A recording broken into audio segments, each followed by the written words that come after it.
ise bayram günleri. Gülür yenə bahardır ise bayram günleri. Gülür yenə bahardır ise bayram günleri.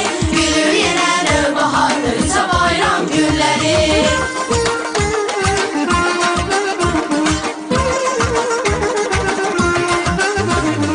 Aşık gələr xalqa tərif yaza bayram günləri.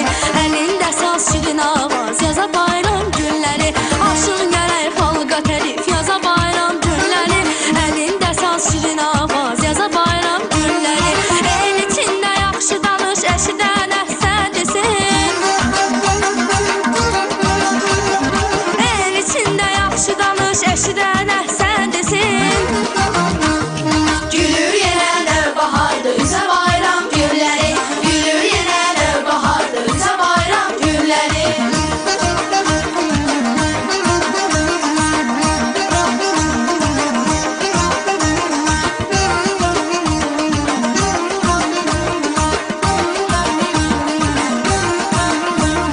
Görürsənmi al bədəkli bizim bu şəhərləri. Yeləsən də ləpələnə tüsəlim sümbülləri. Görürsənmi al bədəkli bizim bu şəhərləri.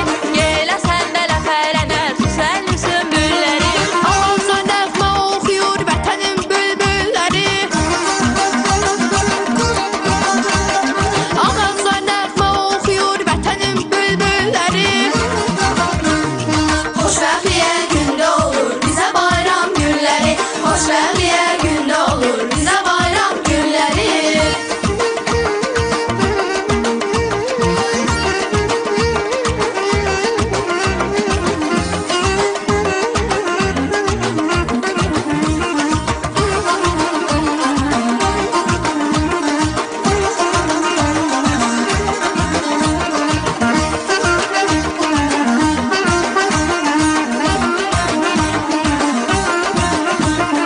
Lalə nərgi sərbən ölşə bizdə adsı ilkbahar. Şəmşir xoşdu səadətin oldu əcəb bəxtiyar. Lalə nərgi sərbən ölşə bizdə adsı ilkbahar. Şəmşir xoşdu səadətin oldu əcəb bəxtiyar. Arzu çəkən başqa yerdə hansı bir məxluq ki var. Arzu çəkən başqa yerdə hansı bir məxluq ki var. Qismət olsun bizim kimi sizə bayram günləri. Qismət olsun bizim kimi sizə bayram günləri. Qismət olsun bizim kimi sizə bayram günləri. Qismət olsun bizim kimi sizə bayram günləri.